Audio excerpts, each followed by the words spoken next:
Hi all അസ്സലാമു അലൈക്കും. ഇന്ന് നമുക്ക് നല്ല ടേസ്റ്റി ആയിട്ടുള്ള കുറച്ച് വെറൈറ്റി ആയിട്ടുള്ള ഒരു സ്നാക്ക് ഉണ്ടാക്കാം. ഒരു പാനിലേക്ക് കുറച്ച് ഓയിൽ ഒഴിച്ച് കൊടുക്കാം.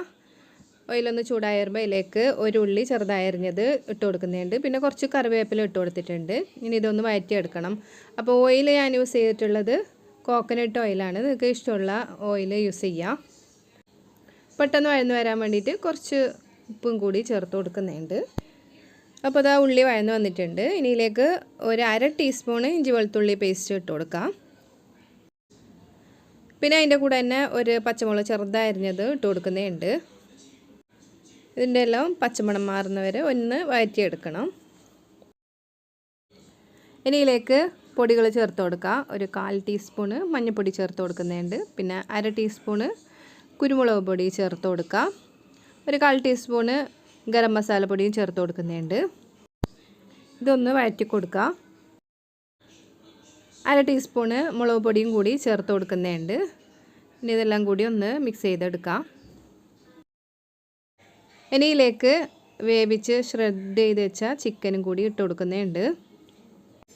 ഇതൊന്ന് നന്നായിട്ടൊന്ന് മിക്സ് ചെയ്ത് കൊടുക്കാം. ഇനി അതിൻ്റെ കൂടെ തന്നെ ഇതിലേക്ക് കുറച്ച് മല്ലിയിലും കൂടി ഇട്ട് കൊടുക്കുന്നുണ്ട്. ഇതൊന്ന് മിക്സ് ചെയ്തതിന് ശേഷം ഉപ്പ് ആവശ്യമുണ്ടെങ്കിൽ ഇട്ട് കൊടുക്കുക. അപ്പോൾ ചിക്കനിൽ ഉപ്പുണ്ട്, നേരത്തെ കുറച്ച് ഉപ്പ് ഇട്ട് കൊടുത്തിട്ടുണ്ട്. അതിന് ഉപ്പ് നോക്കിയിട്ട് ഇട്ട് കൊടുക്കുക. അതിന് ശേഷം ഫ്ലെയിം ഓഫ് ചെയ്യാം. മസാല റെഡി ആയിട്ടുണ്ട്. ഇനി ഒരു ബൗളിലേക്ക് 1 കപ്പ് മൈദ എടുത്തിട്ടുണ്ട്. അതിലേക്ക് ആവശ്യത്തിന് ഉപ്പും ചേർത്ത് ആവശ്യത്തിന് വെള്ളവും ചേർത്ത് ചപ്പാത്തി കുഴക്കും പോലെ ഒന്ന് കുഴച്ചെടുക്കണം. അപ്പോൾ അതാ ചപ്പാത്തി കുഴക്കും പോലെ കുഴച്ച് കഴിഞ്ഞിട്ടുണ്ട്.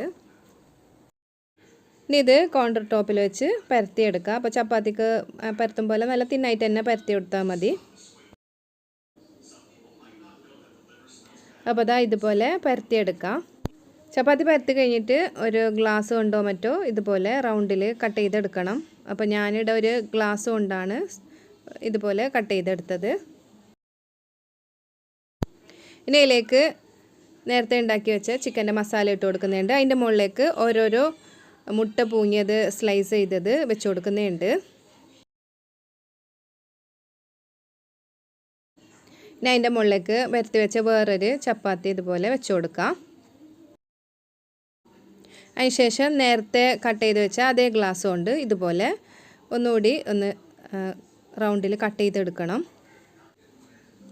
ഇതുപോലെ എല്ലാം ചെയ്തെടുക്കാം. ഇതുപോലെ കട്ട് ചെയ്തെടുക്കുക. അതിന് ശേഷം സൈഡ് ഒട്ടിയിട്ടില്ലെങ്കിൽ ഒന്ന് പ്രസ് ചെയ്ത് ഒട്ടിച്ചു കൊടുക്കുക. അതിന് ശേഷം ചൂടായ എണ്ണയിലിട്ട് ഫ്രൈ ചെയ്തെടുക്കുക. മീഡിയം ഫ്ലെയിമിലിട്ടിട്ട് ഫ്രൈ ചെയ്തെടുത്താൽ മതി. അപ്പോൾ പെട്ടെന്ന് ഫ്രൈ ആയി കിട്ടും. അപ്പോൾ ഗസ്റ്റൊക്കെ വരുമ്പോൾ നല്ല ഈസി ആയിട്ട് ഒരു വെറൈറ്റി ആയിട്ട് ഉണ്ടാക്കാൻ പറ്റും. അപ്പോൾ ഒന്ന് ഫ്രൈ ആയി വന്നാൽ തിരിച്ചിട്ട് കൊടുക്കാം. അപ്പോൾ ഇത് മൈദയിൽ മാത്രമല്ല ഗോതമ്പ് പൊടിയിലും ഉണ്ടാക്കിയെടുക്കാം. 2 സൈഡും ഫ്രൈ ആയി വന്നാൽ എണ്ണയിൽ നിന്നും കോരിയെടുക്കാം. അപ്പോൾ നമ്മളെ വെറൈറ്റി ആയിട്ടുള്ള സ്നാക്ക് റെഡി ആയിട്ടുണ്ട്. അപ്പോൾ നല്ല ടേസ്റ്റിയാണ്, നല്ല ക്രിസ്പിയാണ്, പുറമെ നല്ല ക്രിസ്പിയാണ്. അപ്പോൾ ഇതിൻ്റെ പേര് നിങ്ങൾക്ക് എന്ത് വേണമെങ്കിലും ഇടാം. എല്ലാവരും ട്രൈ ചെയ്ത് നോക്കി ഫീഡ്ബാക്ക് അറിയിക്കാൻ മറക്കണ്ട. ഇഷ്ടപ്പെട്ടാൽ ലൈക്ക് ചെയ്യാനും കമൻറ്റ് ചെയ്യാനും ഷെയർ ചെയ്യാനും മറക്കണ്ട. എൻ്റെ ചാനൽ ആദ്യമായിട്ട് കാണുന്നെങ്കിൽ നിങ്ങൾക്ക് എൻ്റെ ചാനൽ ഇഷ്ടപ്പെടുന്നുണ്ടെങ്കിൽ സബ്സ്ക്രൈബ് ചെയ്യാനും മറക്കണ്ട. മറ്റൊരു വെറൈറ്റിയും ടേസ്റ്റിയുമായിട്ടുള്ള റെസിപ്പിയുമായി വരുന്നത് വരെ bye, take care, thank U.